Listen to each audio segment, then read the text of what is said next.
কিন্তু এখনো পর্যন্ত শহীদের প্রকৃত তালিকা আমরা জানি না। ডক্টর মোহাম্মদ ইউনূস 2007 সালে নাগরিক শক্তি নামক একটি দল গঠন করেছিলেন। তো বাবারা, তোমরা কেন আওয়ামী লীগের সাংগঠনিক কার্যক্রম নিষিদ্ধ করছো না? আমরা চাই না সেনাবাহিনীর হাতে ক্ষমতা যাক, তাহলে সবার আগে গণহত্যার বিচার করতে হবে।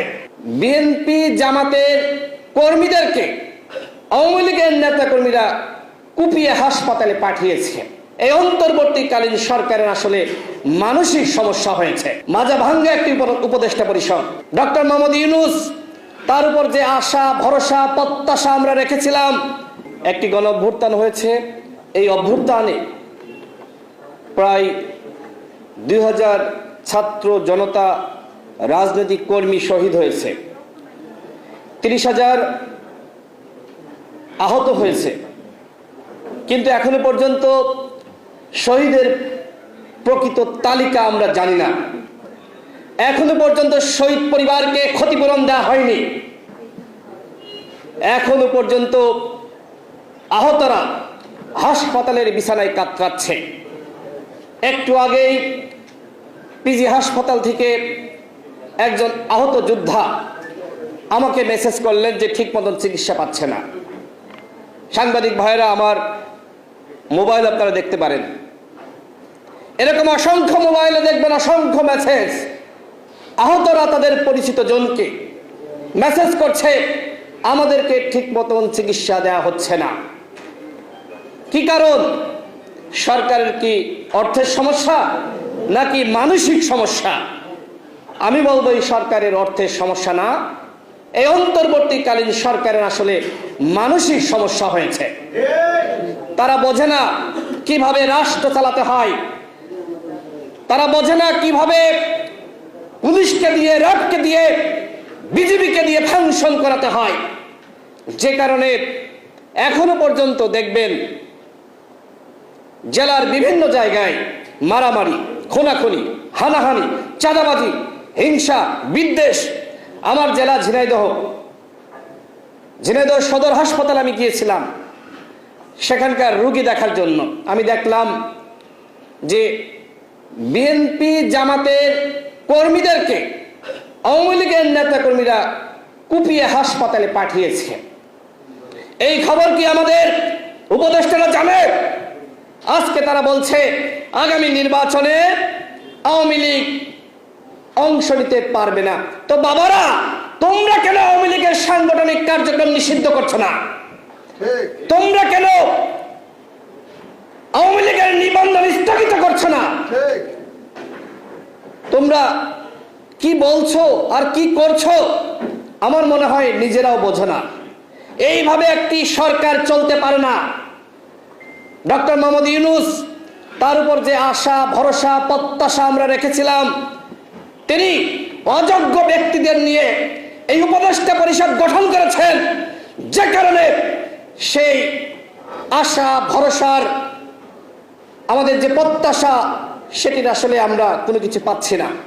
আমাদের আশা ভরসা নিশ্চিত হয়নি, আমাদের প্রত্যাশা নিশ্চিত হয়নি। এই যে উপদেষ্টা পরিষদ আপনারা দেখেছেন, মাজা ভাঙ্গা একটি উপদেষ্টা পরিষদ, কমর ভাঙ্গা একটি উপদেষ্টা পরিষদ। এক একজন সরকারে বসে এক এক ধরনের রাজনৈতিক বক্তব্য দেয়। আপনারা যদি রাজনৈতিক দল গঠন করতে চান তাহলে পদত্যাগ করেন, আর যদি দল গঠন করার এত খায়েশ থাকে তাহলে কেন উপদেষ্টা হলেন? কেন? কি কারণ? এর জবাব কি আপনাদের দিতে হবে না? অন্তর্বর্তীকালীন সরকার একটি নিরপেক্ষ সরকার। এই সরকারের কোন উপদেষ্টা যদি কোন দল গঠনের সাথে জড়িত হয় তাকে আগে পদত্যাগ করতে হবে। ক্ষমতার চেয়ারে বসে দল গঠন করা যায় না, যাবে না, সেটি এদেশের জনগণ মানবে না। ডক্টর মোহাম্মদ ইউনূস 2007 সালে নাগরিক শক্তি নামক একটি দল গঠন করেছিলেন। কয়েক মাসের মাথায় তিনি আবার সেটির সমাপ্তি টেনেছিলেন। দল গঠন যে এত সহজ না সেইটা কিন্তু আমাদের প্রধান উপদেষ্টা জানে। এখন আবার জনগণ মনে করছে যে সেই সময় যেহেতু তিনি ব্যর্থ হয়েছেন, এখন হয়তো নতুন ভাবে তিনি দল গঠনের জন্য পিছন থেকে ইন্ধন যোগাচ্ছেন। আমরা এটি বিশ্বাস করি না, কিন্তু এটি অনেকে বলছে। আমি মাননীয় প্রধান উপদেষ্টাকে বলবো, আপনার অবস্থান ক্লিয়ার করেন। এই যে দল গঠনের আলাপ আলোচনা চলছে, আপনি এই দল গঠনের সাথে জড়িত আছেন কিনা, আপনার কোনো ইন্ধন আছে কিনা, আপনার কোনো সহযোগিতা আছে কিনা, সেটি আপনাকে ক্লিয়ার করতে হবে। এই অভ্যুত্থানের নায়ক কারা, মালিক কারা? আমাদের সভাপতি নুরুল হক নূর, আপনারা দেখেছেন যে তিনি এই অভ্যুত্থানের সময় বলেছিলেন এই সরকারের 90% পতন হয়ে গেছে, তোমরা 10% ধাক্কা দাও। আমাদের 11 জন শহীদ হয়েছে, আমাদের অসংখ্য সহযোদ্ধা গুলিবিদ্ধ হয়েছে, আমাদের অসংখ্য সহযোদ্ধা তারা ক্ষতির শিকার হয়েছে, নির্যাতন নিপীড়নের শিকার হয়েছে, গ্রেপ্তার হয়েছিলেন। আজকে আমরা দেখলাম যে একটি উপদেষ্টা পরিষদ গঠিত হয়েছে। সেই উপদেষ্টা পরিষদ হলো একটি একপাক্ষিক উপদেষ্টা পরিষদ। আমরা ওই সময় বলেছিলাম জাতীয় সরকার গঠন করেন। এমনকি যখন প্রধান উপদেষ্টা প্রথম সংলাপ ডাকলেন, সেই সংলাপে আমাদের সভাপতি নুরুল হক নূর এবং আমি উপস্থিত হয়েছিলাম। আমাদের দলের পক্ষ থেকে আমাদের সভাপতি বলেছিলেন, জাতীয় সরকার যদি গঠন করা না হয় তাহলে আপনারা দেশ চালাতে পারবেন না। এখন উপদেষ্টা নাহিদ ইসলাম তিনি কি বলছেন? তিনি বলছেন যে আমরা জাতীয় সরকার গঠন করতে চেয়েছিলাম, কিন্তু বিএনপির কারণে পায় নাই। বিএনপি যে জাতীয় সরকারে যেতে চায় না, আপনারা ওই সময় কেন বললেন না? কেন আপনারা সংবাদ সম্মেলন করে বললেন না যে আমরা জাতীয় সরকার গঠন করতে চাই, আমরা দেশের জনগণের সহযোগিতা চাই, এই রাষ্ট্র বিনির্মাণে, রাষ্ট্রকে সুসংগঠিত করার জন্য জাতীয় সরকারের কোনো বিকল্প নাই। আপনারা বলতেন বিএনপি চাইনি বলে আপনারা চাননি। আমি মনে করি এইটা মূলত বিএনপির ঘাড়ে বন্দুক রাখা এবং বিএনপির উপরে ব্যর্থতার দায় চাপানোর অপচেষ্টা। দেখেন, বিএনপির মহাসচিব যে বক্তব্য দিয়েছে, যদি আপনি রাজনৈতিকভাবে এই বক্তব্যের বিবেচনা করেন, এই বক্তব্যে কোনো ভুল নাই। একই বক্তব্য জামাতের আমিরও দিয়েছেন। জামাতের আমিরের বক্তব্য নিয়ে আমাদের ছাত্র বন্ধুরা, আমাদের উপদেষ্টারা তারা কোনো সমালোচনা করছেন না, কিন্তু বিএনপির মহাসচিবের বক্তব্য নিয়ে তারা সমালোচনা করছেন। এর মানে কি? তারা যে আগামীতে একটি দল গঠন করতে চায়, বিএনপি যেহেতু সরকারে চলেই যাচ্ছে, তারা বিরোধী দল হওয়ার কারণে এখন থেকে এই ধরনের বক্তব্য শুরু করেছে। আমরা বলতে চাই, আগামীতে কে ক্ষমতায় যাবে, কে ক্ষমতায় যাবে না, সেই বিষয়ে কোনো উপদেষ্টা কোনো রাজনৈতিক বক্তব্য দিতে পারবে না। যদি কোনো রাজনৈতিক বক্তব্য দিতে হয়, ওই উপদেষ্টার পদ ছাড়তে হবে। দল গঠন করবেন, ভালো কথা, কোনো আপত্তি নাই, শুভকামনা জানাচ্ছি, কিন্তু কিংস পার্টি গঠন করলে দেশের জনগণ মানবে না। আমরা কি বলেছি? আমরা হাসিনার সময় বলেছি, হাসিনা যদি চেয়ারে থাকে, ক্ষমতায় থাকে, প্রধানমন্ত্রী থাকে, তার অধীনে আমরা নির্বাচনে যাব না। হাসিনার অধীনে বাংলাদেশে কোনো সুষ্ঠু নির্বাচন হতে পারে না। হতে পারে বন্ধুগণ? হাসিনার অধীনে কোনো সুষ্ঠু নির্বাচন হতে পারে না, এই কথা আমরা বারবার বলেছি। আমরা সেই নির্বাচন বর্জন করেছি। এখন যদি কোনো কোনো উপদেষ্টার সহযোগিতায় দল গঠিত হয় এবং সেই দলের প্রতি উপদেষ্টাদের আশীর্বাদ থাকে, তাহলে আগামীতে যে নির্বাচন হবে, সেই নির্বাচন কি ফেয়ার হতে পারে? সেই নির্বাচন ফেয়ার হবে না। এই উপদেষ্টা পরিষদকে বলবো, নিরপেক্ষভাবে আপনারা রাষ্ট্র পরিচালনা করেন। আপনাদের নিরপেক্ষতার যথেষ্ট ঘাটতি রয়েছে। আপনারা কাউকে কাউকে সুবিধা দিচ্ছেন আর কাউকে কাউকে আপনারা বঞ্চিত করছেন। এইভাবে রাষ্ট্র চলতে পারে না। সংগ্রামী সাথী ও বন্ধুগণ, আমি বক্তব্য বাড়াবো না। সরকারকে সর্বশেষ আমরা বলতে চাই, আপনাদের কোনো কোনো উপদেষ্টা তার নিজের এলাকায় গিয়ে রাজনৈতিক দলের নেতার মতন সংবর্ধনা নিচ্ছে। উপদেষ্টারা, অন্তর্বর্তীকালীন সরকারের উপদেষ্টারা, তারা কি সংবর্ধনা গ্রহণ করতে পারে বন্ধুগণ? কোনোভাবে গ্রহণ করতে পারে না। সরকারকে বলবো, যারা অযোগ্য উপদেষ্টা রয়েছে এদেরকে সরিয়ে দেন। যদি প্রকৃত পক্ষে রাষ্ট্র সংস্কার করতে চান তাহলে সবার আগে গণহত্যার বিচার করতে হবে।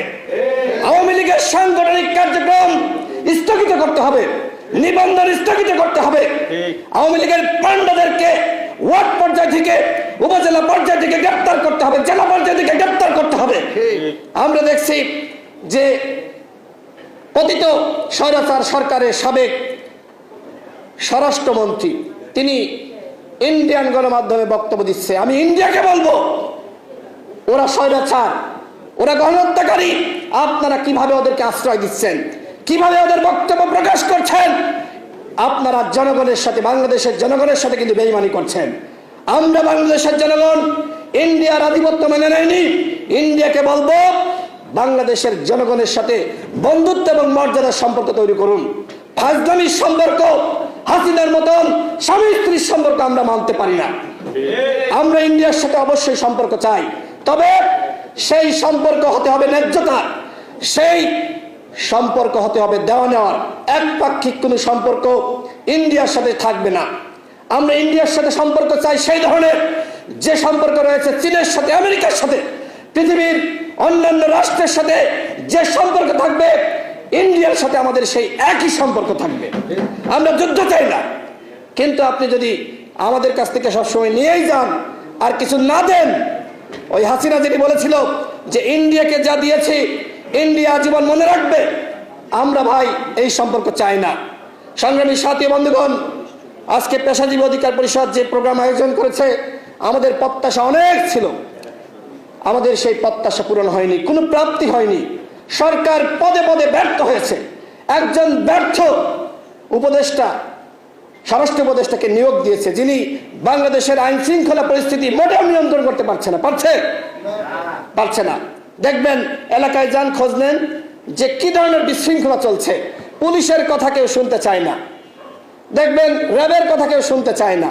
এক জায়গায় মারামারি হচ্ছে, অথচ পুলিশ কোনো অ্যাকশন নেয় না। পুলিশ দাঁড়িয়ে দেখে, মনে হচ্ছে যে পুলিশের কোনো শক্তি নাই। এই হচ্ছে অবস্থা। পুলিশকে বলবো, জনগণের বেতন এবং ভ্যাটের ট্যাক্সের টাকায় আপনাদের, জনগণের ভ্যাট ট্যাক্সের টাকা আপনাদের বেতন দেওয়া হচ্ছে, সুতরাং আইন শৃঙ্খলা রক্ষা করা আপনাদের দায়িত্ব। পুলিশের মধ্যে, র্যাবের মধ্যে পতিত স্বৈরাচারের অনেক দোষর রয়েছে। সরকার এখনো পর্যন্ত যারা, যে সকল পুলিশ, র্যাব এবং বিজিবির কর্মকর্তারা ছাত্র জনতার বুকে সরাসরি গুলি চালিয়েছিল, তাদেরকে এখনো গ্রেপ্তার করেছে? গ্রেপ্তার করে নাই। সর্বশেষ যে কথা না বললেই না, আপনারা দেখবেন যে উপদেষ্টা নাহিদ ইসলাম 1/11 কথা বলছেন। দেখেন, অতীতে যে 1/11 বাংলাদেশে হয়েছে, ফখরুদ্দিন মঈনুদ্দিনের সরকার, এই 1/11 সব থেকে বড় ভুক্তভোগী হলো দেশের জনগণ এবং বিএনপি। এখন কি আসলে এটি বিশ্বাসযোগ্য যে বিএনপি আরেকটি 1/11 চাই?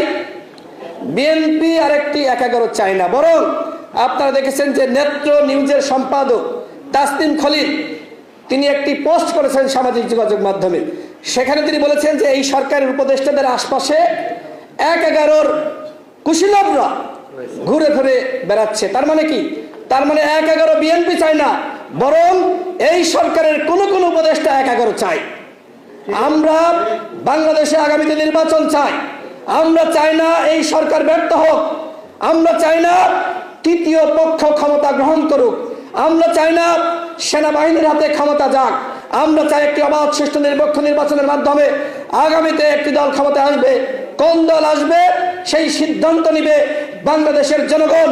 কিন্তু আপনারা নতুন নতুন দল গঠন করে ক্ষমতায় আসার চেষ্টা করবেন, কিংস পার্টি গঠন করে আপনারা আবারও দেশের নেতৃত্ব দিবেন, সেই স্বপ্ন আপনারা দেখেন না।